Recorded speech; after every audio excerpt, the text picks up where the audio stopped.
So here we are once again doing a repair video on a Sega Saturn. So this Sega Saturn's working, but I've had one of my friends come to me and asked me to look into a comment on Twitter for him. There was a guy on there who was having problems with the laser to his Sega Saturn, specifically the spindle wasn't spinning. Now the reason your spindle isn't spinning is because the laser can't read the initial code on the disc. So what I suggested was that he first swabbed the laser off to see if it's just that it's a bit dirty, and then failing that, you would have to tune the laser, add a bit more voltage to it to get it to read. Now, failing that, we're talking full laser replacement. Now, I've had varying success with adding voltage to the lasers to get them. Now on the PS1 it tends to work nearly every time. I haven't had a failure on the PS1 so far anyway. So you've got 5 screws on the bottom of the Saturn. Here we go. Just undo these 5 screws. Like so.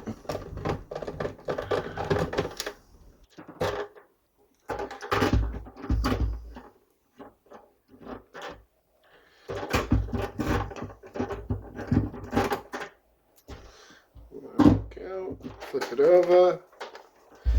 Top should just lift off like that. There we have it. Just pop that to the side. So there's the laser assembly here. Okay, so what we're looking at, basically, there's a little Phillips screwdriver bit on that side of the laser, and you need to sort of just bit by bit, I'd say maybe a 1/8 turn per time, and then test it, and then 1/8 turn per time, and then test it. But I'll show you how it's done.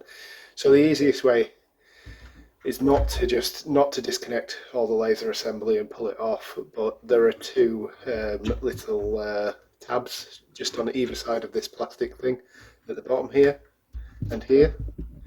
You just press those tabs down, the plastic thing will pop off, and you can pop that to the side, and then you've got access to the laser. Now, I do have a specific screwdriver for this, which I filed down to make sure that it fit in the laser tweaker.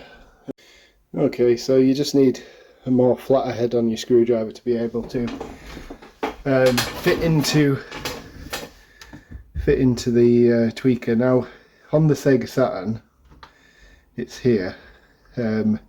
It's plastic, but on most of them it's a little piece of metal. So yeah, if you just, not sure you can see that, but if you just turn that 1/4 clockwise, 1/4 clockwise, it'll add power to the laser. Okay, sorry, 1/8 clockwise should I say. Be very sparing with the movement of it. Don't try and overdo it or anything, but you can see it there, and the more you turn it, the more powerful the laser becomes. It'll only go to a certain to a certain power, so don't worry about overdoing it. But yeah, if you turn it too much, it won't read the discs. If it's in a position where it's not getting enough power to read the discs, it's not going to read the discs. So there's a sweet spot on it. You just got to find it. There we go. That's as easy as it is.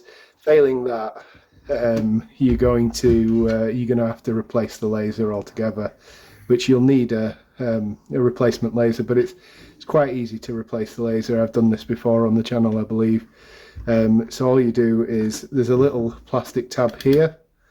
If you push that aside, the metal rod that's in the laser assembly will just slide out. You slide that out like so, put that to a side, and then you just disconnect the ribbon by pulling up on the tabs here, like so. and then you've got the laser out of the assembly. You can see there. You can see there the orange thing that that will control the power, the voltage in the laser.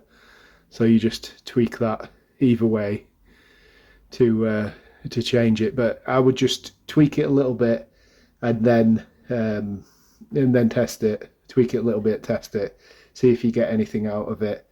See if the spindle starts spinning again. There is another thing that could be wrong, so the motor in the spindle could be gone, and how you would deal with that. How you deal with that, basically, you'd need to just test the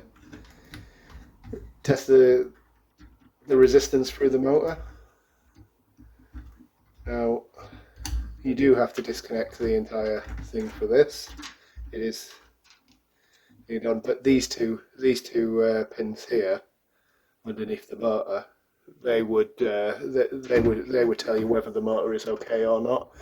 So I believe it should be around about 8.5 ohms, 9 ohms, something like that. So you want to set your multimeter to resistance. If we put that there, let's turn the light on so maybe you can see it. And then you test just by so as you can see there, it's or as you can't see there. So as you can see there, we've got about 6 ohms resistance, which is fine for these motors. You know, it's not going to cause any problems. The only time you're going to see problems with a motor resistance is if it's, you know, if the resistance is way too high on it, which means that, you know, it's not going to spin. It's not going to spin properly because of that. But honestly, I've never come across a motor that had failed, so chances are that it is the laser that's the problem in this one.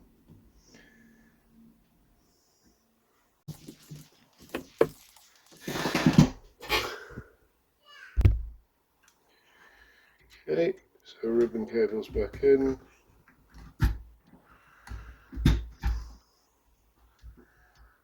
There we go. Don't have to worry about screwing this down or anything because it doesn't screw down, it just sits on the rubber bushes, bounces around as the disc spins. Right, okay. Put your lid back on. There we have it. 5 screws back in, and you're ready to go.